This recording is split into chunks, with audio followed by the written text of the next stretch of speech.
Praise the Lord. இயேசுவின் ரத்தம் ஜெயம். தினமும் இயேசு நிகழ்ச்சிக்கு உங்களை கர்த்தராகிய இயேசு கிறிஸ்துவின் நாமத்தில் வரவேற்கிறேன். செய்தியின் தலைப்பு, இன்றைக்கு அவசியமானதை இன்றைக்கே கர்த்தர் தருவார். ஆதார வசனம் யோவான் 21:3-6 வசனங்கள். சுருக்கத்தை தருகிறேன்.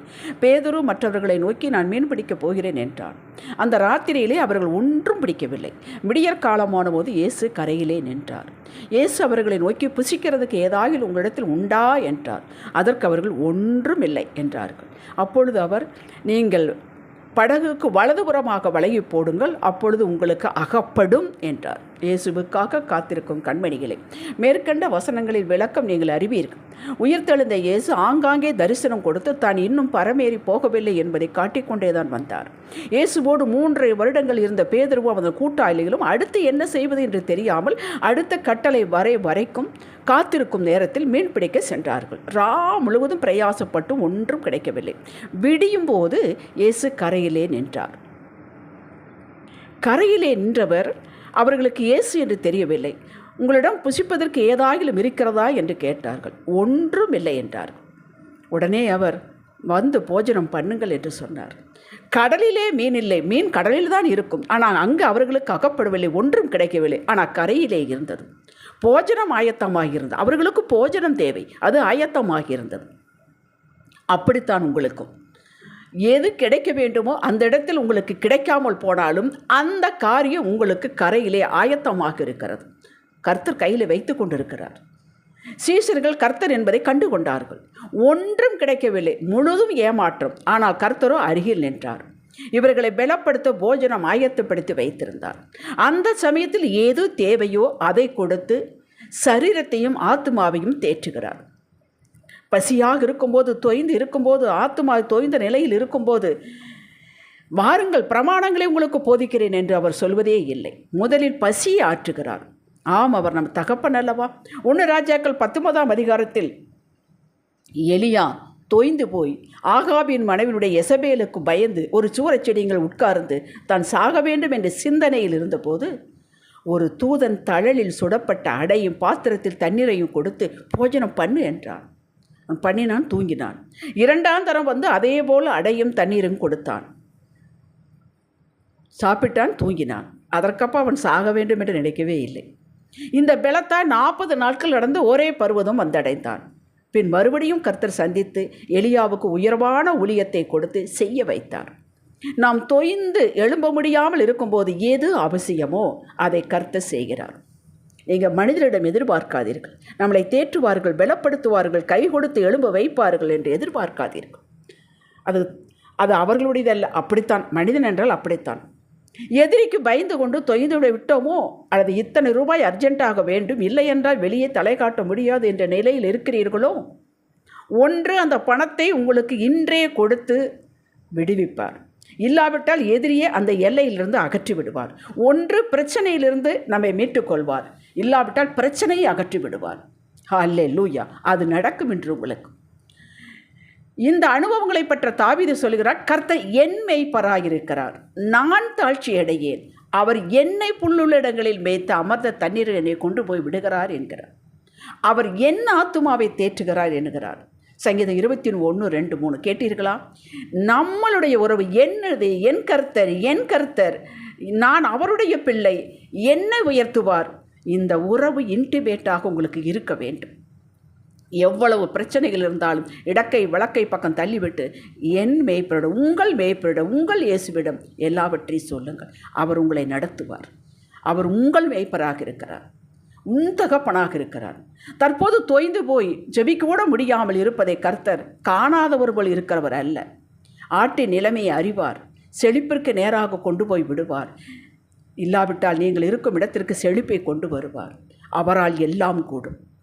நம்முடைய கண்களுக்கு அதெப்படி இதெப்படி என்றுதான் எத்தனை அதிசயங்களை கண்டிருந்தாலும் இப்படித்தான் நாம் கேட்டுக்கொண்டிருப்போம். காத்து கொண்டிருக்கிறீர்களா? விடியாதா என்று எந்த காரியத்தை எடுத்தாலும் முடியாது, ஒன்றுமில்லை, கிடையாது, முடிந்துவிட்டது, டேட் பார் ஆகிவிட்டது, சமாதானத்திற்கு வழியே இல்லை, இப்படி எப்பக்கம் திரும்பினாலும் நெகட்டிவ் ரிசல்ட், நெகட்டிவ் பதில். மனமுடைந்து உட்கார்ந்து விடாதீர்கள். இது பிசாசிற்கு சந்தோஷம். அதற்காகத்தான் அவனை இத்தனை ஆயத்தம் பண்ணுகிறான். அவன் முகத்தில் கரியை பூசுங்கள். இதோ உங்கள் அருகிலேயே இது உன் அருகில் நான் உனக்கு துணை நிற்கிறேன் என்று ஆண்டவர் நிற்கிறார். என்மேல் சாய்ந்து கொள் என்கிறார். உங்கள் அருகிலேயே நிற்கிறார். மார்க்கு 16:3-4 வாசியுங்கள். மகதலேனா மரியாளோடு இருந்த பெண்கள் கல்லறைக்கு போகிறார்கள் இயேசுவுக்கு சுகந்த வர்க்கமிட. நமக்காக அந்த கல்லை யார் புரட்டி தள்ளுவா? அவர்களுக்கு தெரியும், கல்லறையிலே ஒரு பெரிய கல்லை புரட்டி வைத்து மூடிவிட்டார்கள் என்பது தெரியும். பார்த்துவிட்டுத்தானே போனார்கள். அந்த கல் மூடப்பட்டிருக்கிறது, உள்ளே போய் சுகந்த வர்க்கமிட வேண்டும், யார் நமக்காக அதை தள்ளுவார்கள் என்று பேசிக்கொண்டு போகிறார்கள். அந்த கல் அவ்வளவு பெரிதாக இருக்கிறது, இவர்களெல்லாம் சேர்ந்து தள்ள முடியாது. ஆனால் அவர்கள் பக்கத்தில் வர வர ஏறிட்டு பார்த்தபோது அந்த கல் புரட்டு தள்ளப்பட்டிருக்கிறதை கண்டார்கள். அல்லேலூயா! அன்பர்களே, நீங்களும் பயப்படும் காரியங்கள் எல்லாம் முடிந்து விட்டது. துன்மார்க்கன் உங்களது எல்லை விட்டு துரத்துவார் இல்லாமல் ஓடிப்போய் விட்டார். அது புரட்டி போட்டு விட்டாகிவிட்டது, பெயர்த்து போட்டு விட்டாகிவிட்டது. நீங்கள் இன்னும் கற்பனைகள் இருக்கிறீர்கள். எவைகளெல்லாம் பெரிய தடையாக கல்லாக இருக்கிறது என்று நினைத்து எனக்காக யார் அதை புரட்டி பாடுவார்கள் என்ற மனதிலே அங்கலாய்த்து கொண்டிருக்கும் மகளே மகனே, விசாரித்து பாருங்கள், ஓடிப்போய் பாருங்கள். எல்லா தடைகளும் அகன்று விட்டது. அது தெரியாமலேயே பயந்து கொண்டிருக்கிறீர்கள். உங்களது கைக்கு எதுவும் அகப்படாமல் வாய்க்காமல் இருக்கலாம். கர்த்தரின் கையில் அகப்பட்டு விட்டது. உங்களுக்கு முடியாத காரியம் உங்கள் தகப்பன் கர்த்தரால் முடியும். உங்களுக்கு வாய்க்காது அவரால் வாய்க்கும். அவர் சகலத்தையும் தன் கரத்தில் வைத்திருக்கிறவர். மீன்கள் நமக்கு அகப்படாது, ஆனால் அவர் கை நீட்டினா எல்லா மீன்களும் அவர் பக்கத்தில் ஓடி வரும். ஹல்லேலூயா! அப்படிப்பட்ட தகப்பன் உங்கள் அருகில் இருக்கிறார். உங்களுக்கு தேவையானது இந்த இடத்தில் முடியாது, இது முடியாது என்ற தோற்ற இடத்திலேயே உங்களை செழிக்க வைத்து நிலைநாட்ட உங்கள் அருகில் நிற்கிறார். நீங்கள் எழுப்பி ஆயத்தமாகி உட்கார்ந்து, தகப்பனே, இந்த செய்தியின் மேலே என்னோடு பேசிவிட்டீர், மிகவும் அத்தியாவசியமானது முதலில் செய்வீர், பின் அப்புறம் அதற்கடுத்து வரிசை கிரமமாக நீங்கள் நிர்ணயித்தபடி என் வாழ்வில் செய்து முடிக்கப் போவதற்காக ஸ்தோத்திரம் என்று அவரை துதித்து கொண்டிருங்கள். ஏதும் நடக்காத இந்த நிலையில் இங்கு துதிப்பது தான் அவருக்கு பிரியம்.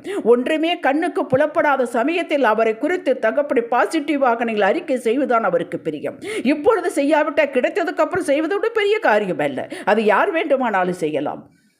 ஒவ்வொரு ஆலோசனை உங்களை தேடி வரும். 1 சாமுவேல் 30 தாவீது கூட்டாளிகளும் சகாக்களும் வெளியே போயிருக்கும் பொழுது அமலேக்கியர் வந்து அவருடைய சிறைப்படுத்தி எல்லாவற்றையும், மனைவி, மக்கள், ஆடு மாடுகள் எல்லாம் ஒன்றுமில்லாமல் கொண்டு போய்விட்டார்கள்.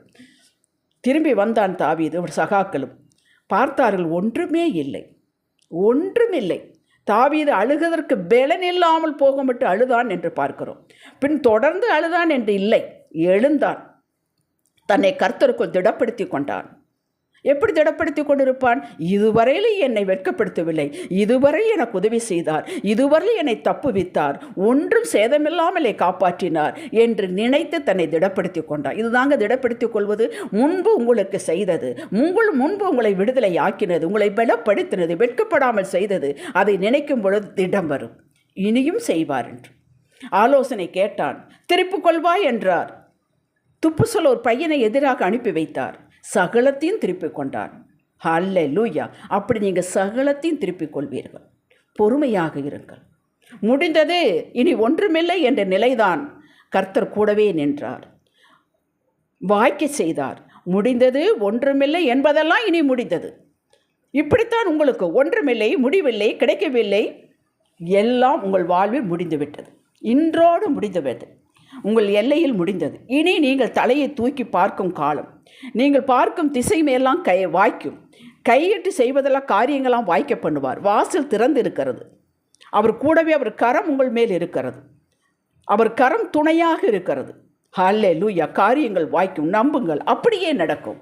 ஹல்லேலூயா! ஆனால் நீங்கள் செய்ய வேண்டியது ஒன்று. உங்கள் கையில் கிடைக்கவில்லை, எங்கள் அப்பாவுடைய கையில் கிடைத்து விட்டது. அப்படி நீங்கள் வாய்விட்டு சொல்ல வேண்டும்.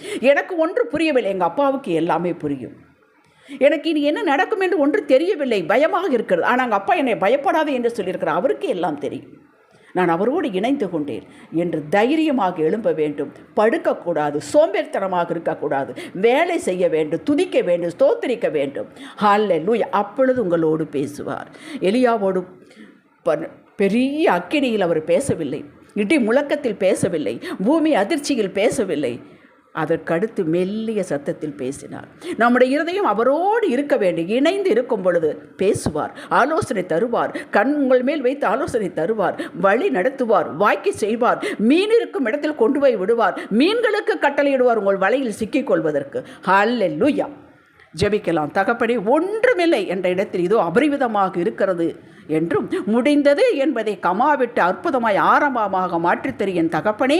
உம்மாலே ஒரு சேனைக்குள் பாய்ந்து போவேன், ஒரு மதிலை தாண்டுவேன். நீர் என்னோடு இருக்கிறேன், உலகத்தை ஜெயிப்பேன்.